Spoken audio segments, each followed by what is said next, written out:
Day after day, we are surrounded by the presence of criminals. We are spectators to the deepest darkness in human actions and the bizarre reality that someone's suffering can be a form of pleasure.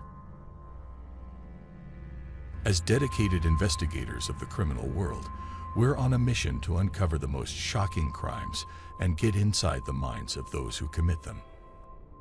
I am Luke, and today I bring you another unreal true crime.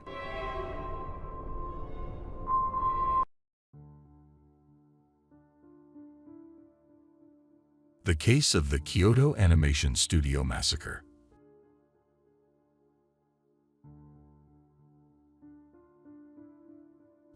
On the morning of July 18, 2019, thousands of Japanese people in the city of Kyoto were surprised in the middle of their usual morning activities by a very unusual event. That morning, out of nowhere, the entire city could hear the sound of multiple ambulances and fire trucks racing through Kyoto with their sirens blaring, startling the entire population. Most Japanese who witnessed the massive mobilization of ambulances and patrols couldn't help but wonder what could be the cause of this, while simultaneously thinking that whatever it was, it had to be something serious because all these vehicles seemed to be heading to the same location, disregarding the usual heavy traffic in Kyoto mid-morning, causing all cars and bicycles on the road to give way to the authorities. By 11 a.m. on this summer morning, it became apparent to the population that indeed, all this professional equipment was heading to the same building.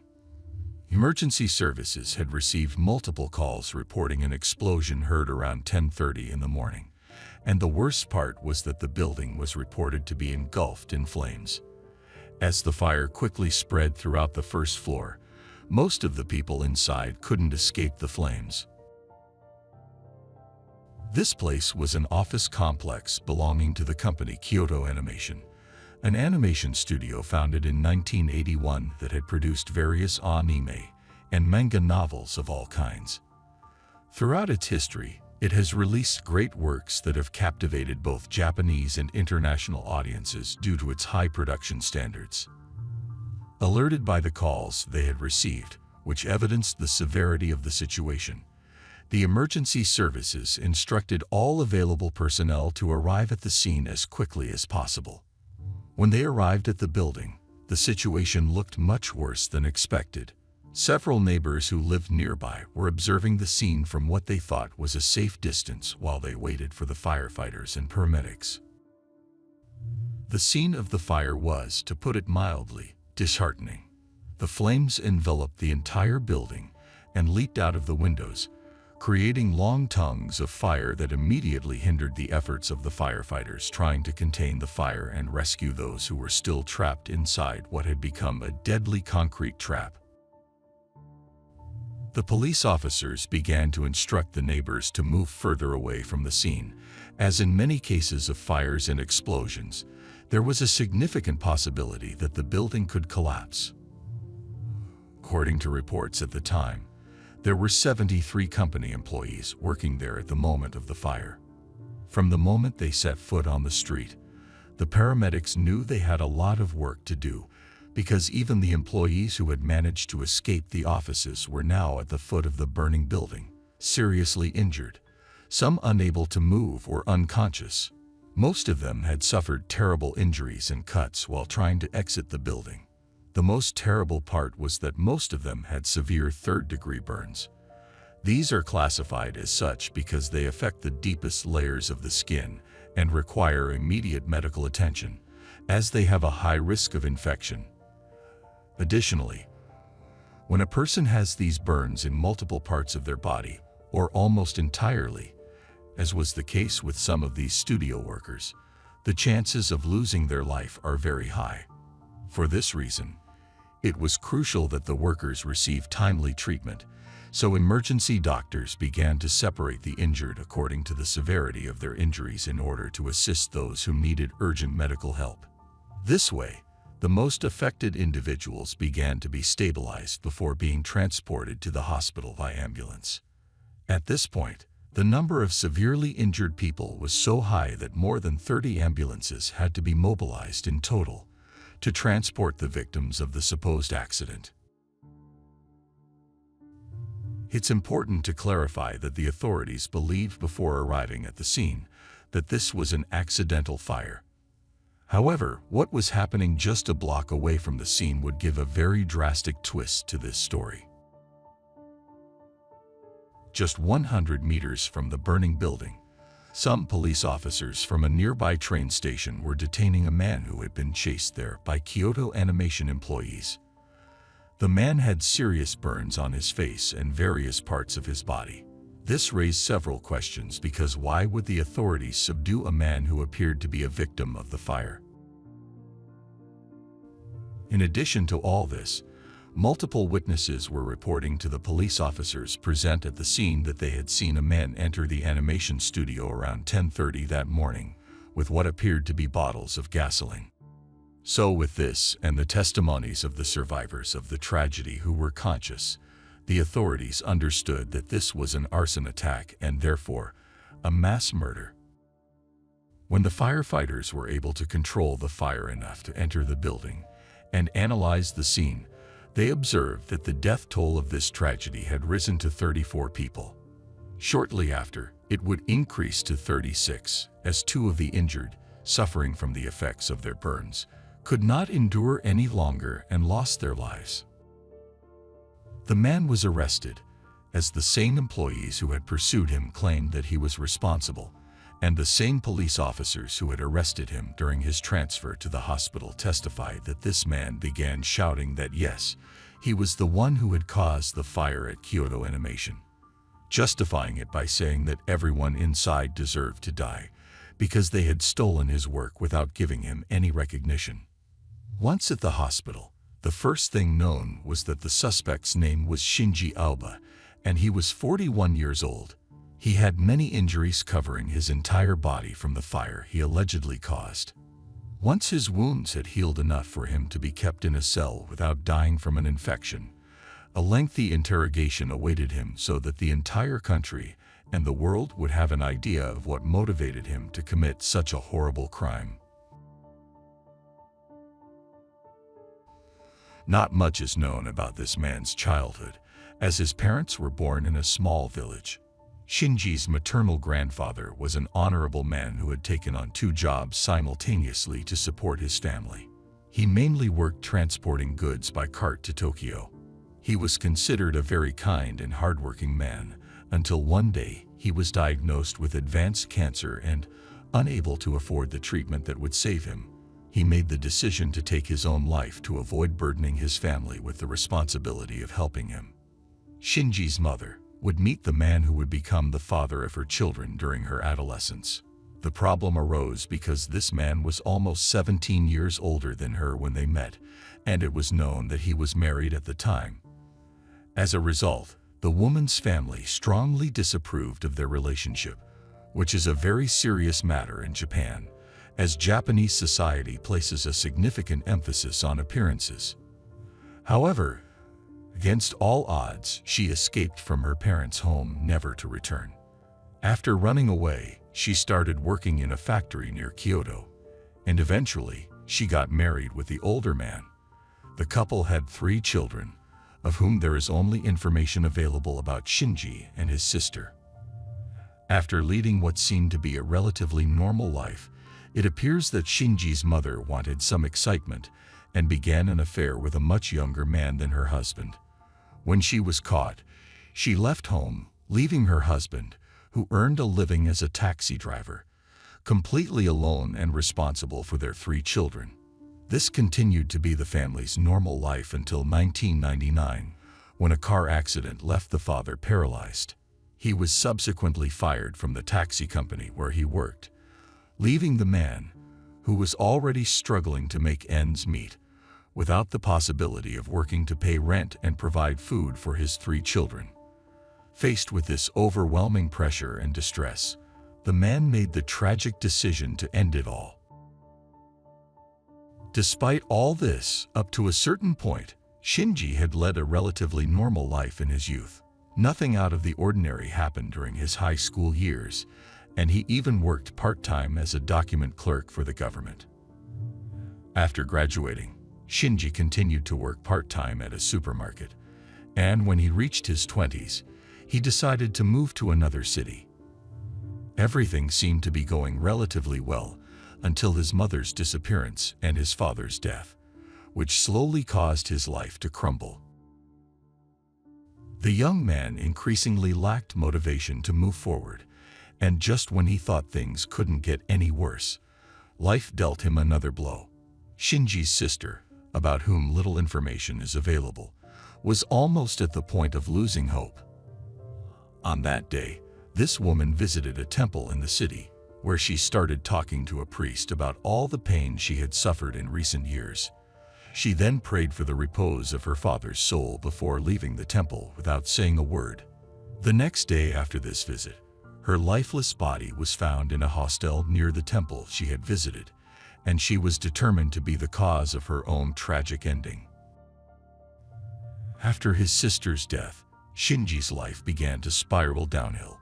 His mental and economic problems led him to commit a robbery in 2012, where he managed to escape with around 20,000 yen in his bag. However, he was arrested shortly afterward and subsequently sentenced to 3.5 years in prison. Upon his release, Shinji became a complete social outcast. Nobody wanted anything to do with him. He had no family or friends, and he struggled to maintain any relationships due to his violent temper. This isolation led him to withdraw completely into his apartment. Like a significant portion of the Japanese population, Shinji loved manga and anime. Since childhood, he had dreamt of becoming a manga writer. Faced with a bleak future and difficulties finding employment, Shinji decided to pursue his dream. He began writing light novels and drawing manga panels. At this point, Shinji's story intersects with that of Kyoto Animation, a company with an excellent reputation not only in Japan, but also internationally. Kyoto Animation's specialty is depicting the wonders and dilemmas of everyday life. In other words, they create works with characters that look childlike or relatable, making it easy for viewers to connect with them quickly.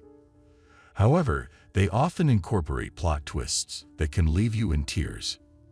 Every year, this animation company holds a manga and novel writing contest, where enthusiasts submit their works in the hopes of getting them published or adapted by the studio, or even turned into a big-screen production. In 2018, Shinji submitted one of his novels for the contest, following all the specified steps. However, despite constantly checking his email for responses, he received no reply from the animation studio. As the days passed, 40-year-old Shinji felt that his hope of becoming a successful manga writer was slipping through his fingers. Several months later, on one of those afternoons when all Shinji did was watch anime and play video games, he started watching an anime produced by Kyoto Animation. The show told the story of high school students who were involved in long-distance shooting sports. That very afternoon, Shinji felt humiliated because he realized that his idea had been stolen. Yes, you heard it right. A giant studio worth millions of dollars had allegedly stolen his story, without giving him the slightest credit. Maybe they didn't steal his entire manga idea, but they had apparently lifted a scene directly from his work.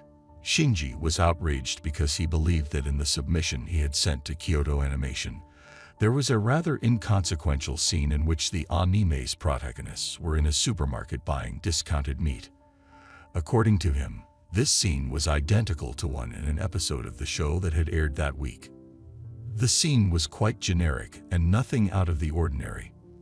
However, likely due to his unstable mental state and isolation, Shinji couldn't stop obsessing over the idea that his idea had been stolen. He was filled with anger, wondering how they could have not even bothered to respond to his contest submission and had apparently taken advantage of his creativity without giving him the slightest credit. In reality, according to the studio, Shinji's novel submission had not passed the first elimination round conducted by the contest judges, which was why they hadn't bothered to contact him.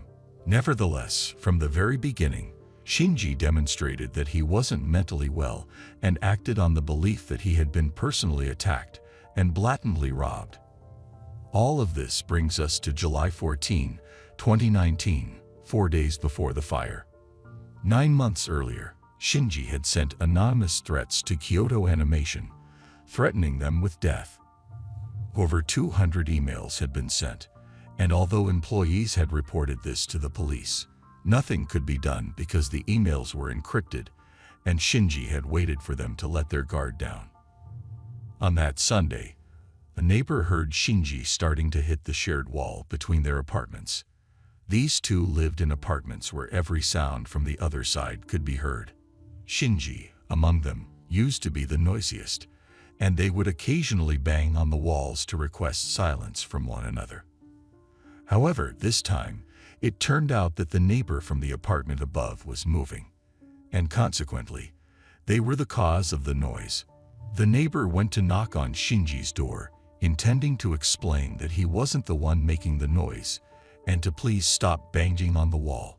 Before he had a chance to speak, Shinji angrily opened the door, grabbed him by the collar of his shirt, and yelled at him, "You're making too much noise. Shut up, or I'll kill you."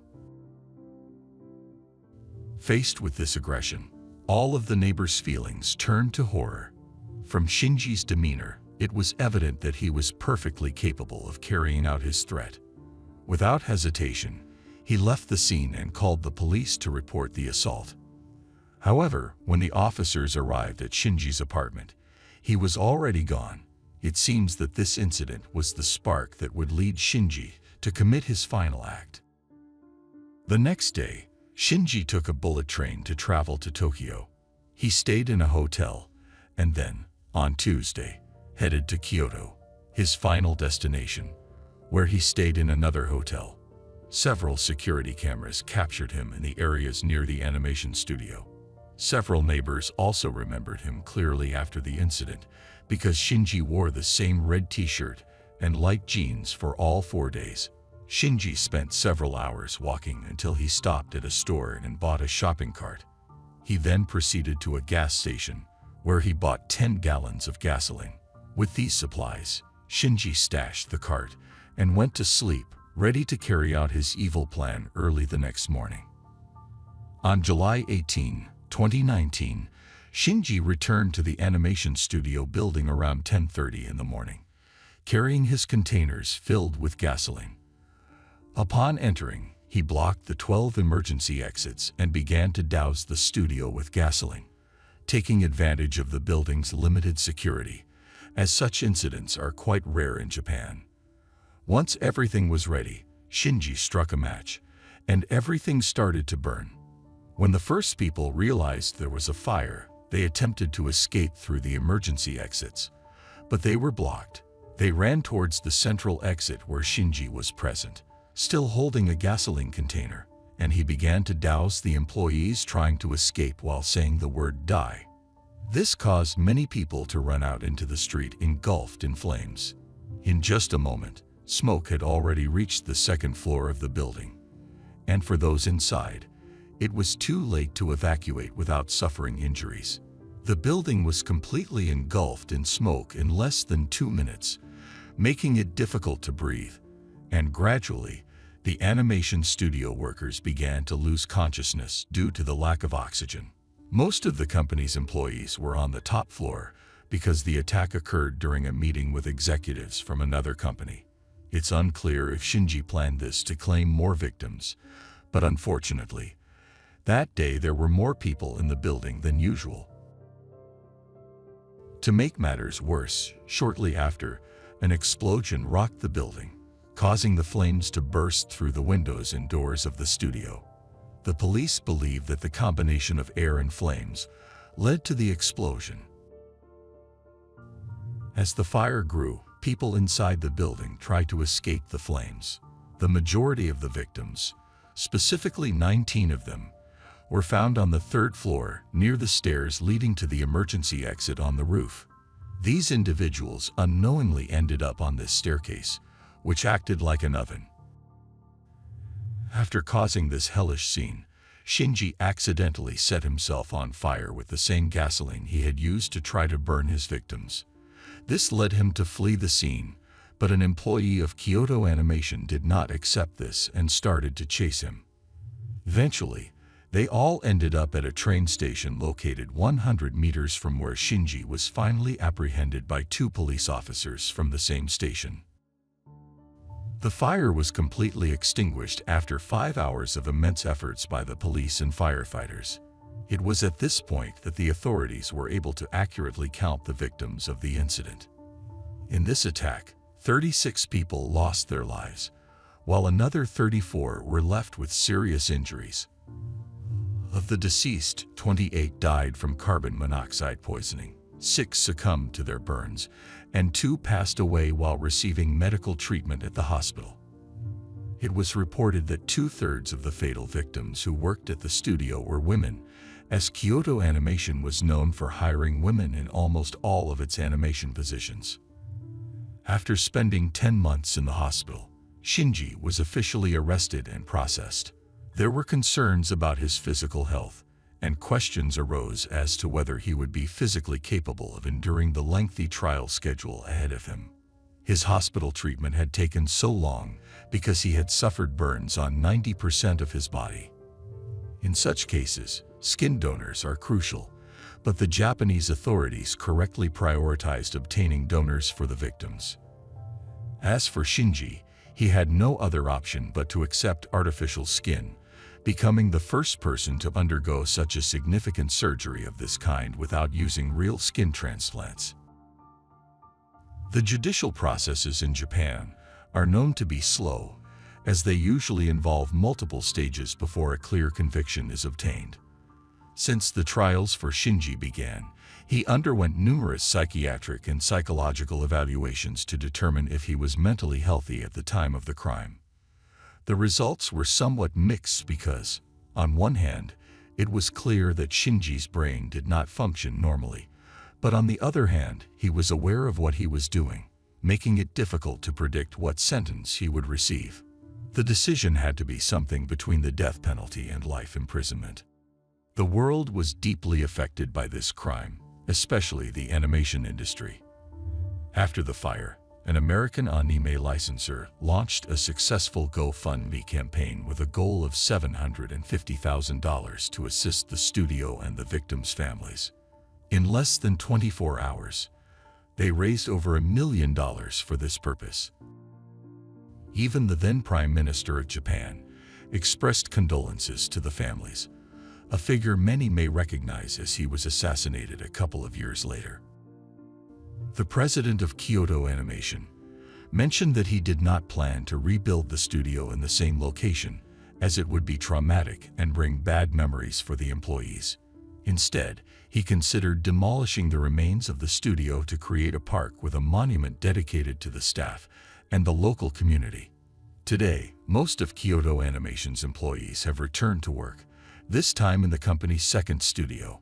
One of these employees is a veteran manga artist who has been working at Kyoto Animation since the 1980s. He returned to work after the incident, having recovered from the injuries he sustained. He mentioned that he feels better when he is working than resting.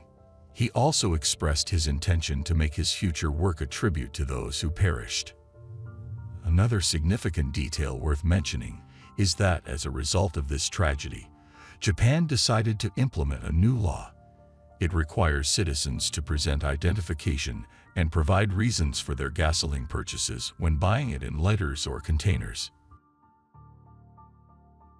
And that's the end of today's case. As always, I appreciate your support for my work. If you subscribe, like, and share this video, it will help me continue creating content. This was another episode of Unreal True Crime. See you soon.